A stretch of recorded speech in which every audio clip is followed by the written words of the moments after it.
Allahu Akbar. Yes. Okay, before we start, say basmalah. Bismillahirrahmanirrahim.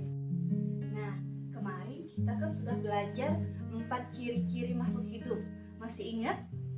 Pasti dong, tentu masih ingat. Yang pertama adalah bertumbuh. Yang kedua, bernafas. Yang ketiga, memerlukan makan. Dan yang keempat, berkembang biak. Hari ini kita akan mempelajari ciri yang terakhir. Siapa yang tahu? Ada yang tahu? Iya, betul sekali. Yang kelima adalah bergerak. Jadi ciri-ciri makhluk hidup itu ada 5 ya. Nah, ciri-ciri makhluk hidup yang kelima tadi apa? Ya, betul sekali, bergerak. Jadi ciri-ciri yang terakhir itu adalah bergerak. Manusia ataupun hewan bergerak dengan berjalan, berlari, ada juga hewan yang melompat.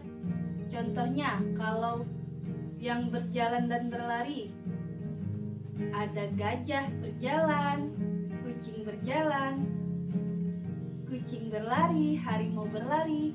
Terus yang melompat apa? Iya, kelinci melompat. Nah, kalau di air, apa yang di air? Ada ikan. Ikan bergeraknya dengan cara berenang.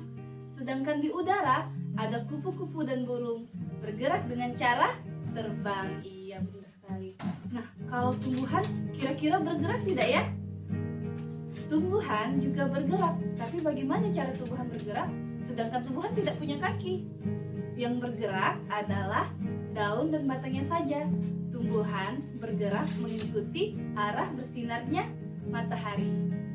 Ya, kita pelajari lagi ciri-ciri yang sebelumnya. Bernafas. Apa arti bernafas? Bernafas adalah menghirup udara melalui rongga hidung atau rongga mulut dan mengeluarkannya kembali.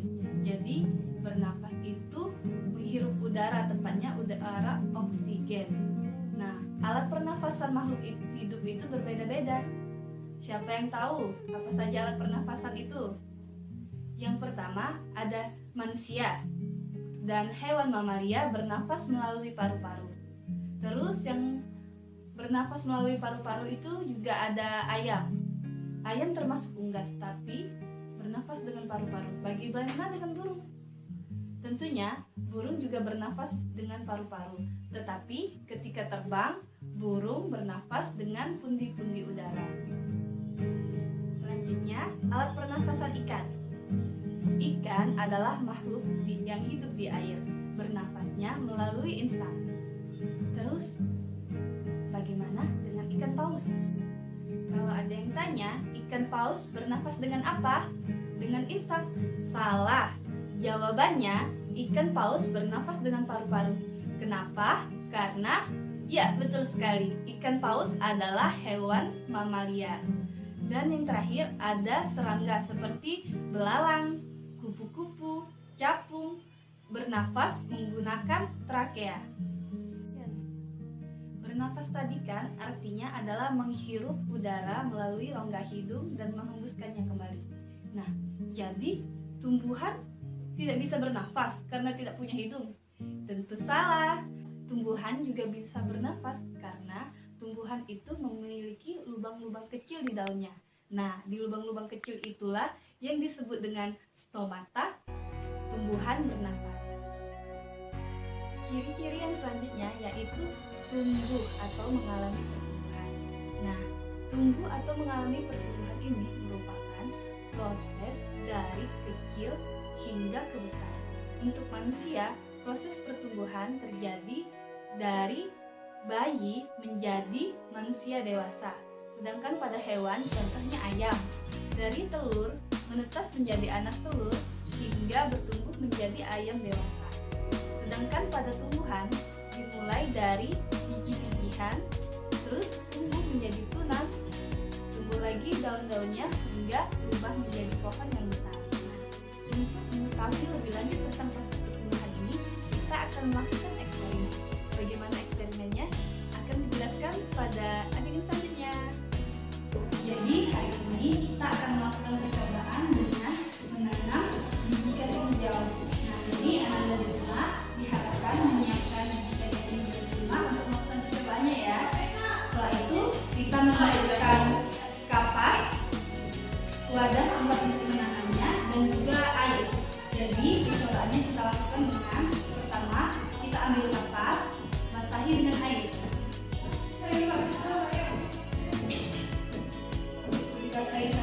jangan disiram ya. Taruh di wadahnya.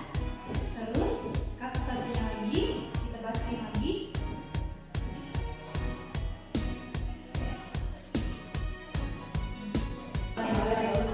Baru kita taruh hijaunya. Sekitar 4 ditaruhnya jangan rapat-rapat ya, karena akan kita hitung panjangnya. Jadi agak direndahkan seperti ini.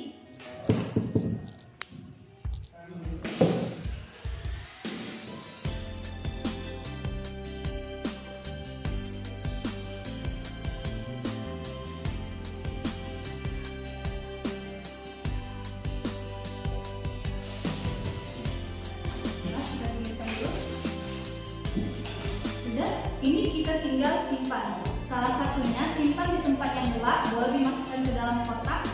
Jangan sampai terkena sinar matahari sedikit pun. Dan salah satunya kita taruh yang menghadap sinar matahari. Jadi ditaruh di luar ruangan ya, anak-anak ya. Nah, selain untuk mengetahui ciri-ciri makhluk hidup tentang bertumbuh, ini juga akan mengetahui tentang ciri-ciri yang lainnya, yaitu bergerak. Dimana kalau tumbuhan itu bergerak juga. Anak-anak sudah mengerti? Ya, mungkin cukup sampai di sini saja percobaannya. Untuk mengisi tabelnya disiapkan seperti ini. Nah, jadi anak-anak tulis di kertas lembar nomor 1 sampai 6, hari atau tanggal, dimulai dari hari Sabtu ya untuk mengukurnya, tapi untuk menanamnya dimulai dari hari Jumat. Di sini Sabtu. Tanggal berapa? 1 tanggal 18 Juli 2020 dan seterusnya sampai 6 hari. Nah, yang di sini tempat gelap panjangnya berapa senti, tempat terang panjangnya berapa senti. Jadi diukur ya. Misalnya setiap hari anak-anak mau mengukurnya setiap jam 9 pagi. Jadi hari Sabtu jam 9 pagi, misalnya 0,5 cm. Nanti dihitung yang di tempat terang juga berapa. Hitung sampai 6 hari. Sudah mengerti anak-anak? Sudah dicatat laporan-laporan eksperimennya?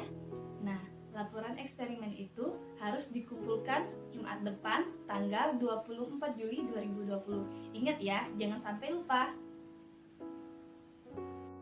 Ciri-ciri yang selanjutnya yaitu, ya betul sekali, berkembang biak.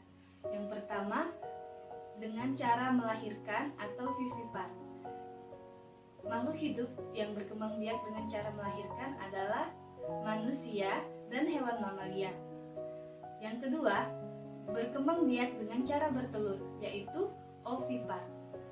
Contohnya ayam, burung, buaya, ular.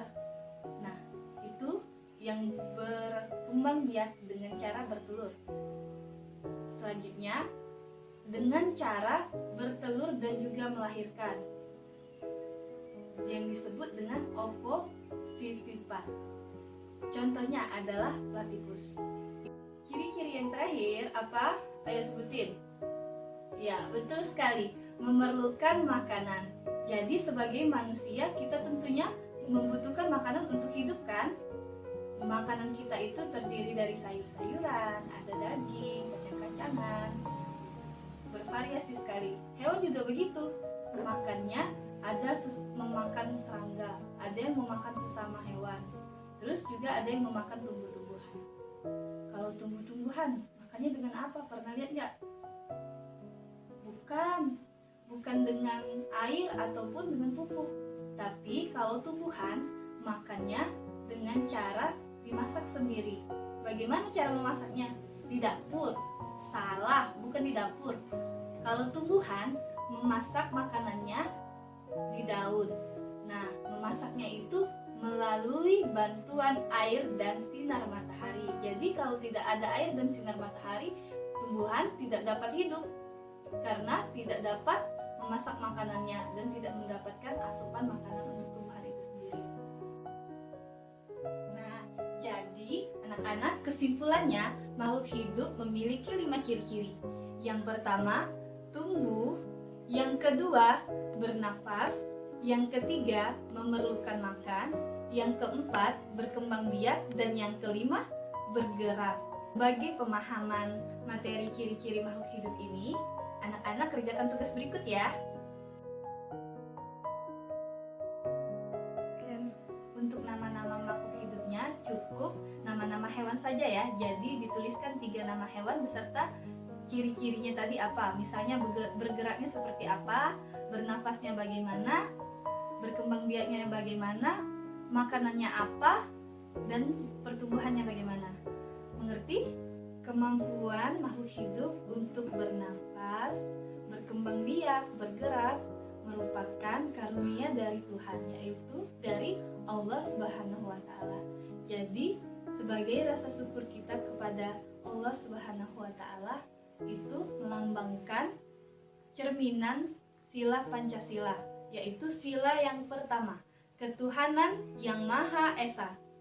Sila pertama itu disimbolkan dengan gambar bintang. Tahu apa itu Pancasila? Ya, terdiri dari 5 sila. Pancasila merupakan dasar negara Indonesia dan lambang negara kita merupakan burung Garuda. Sebagai rasa syukur kita kepada Allah Subhanahu wa Ta'ala dan pengalaman sila pertama Pancasila dapat dilakukan dengan cara menghabiskan makanan yang kita ambil. Action. Selanjutnya dapat dilakukan dengan cara menjaga kesehatan diri kita sendiri.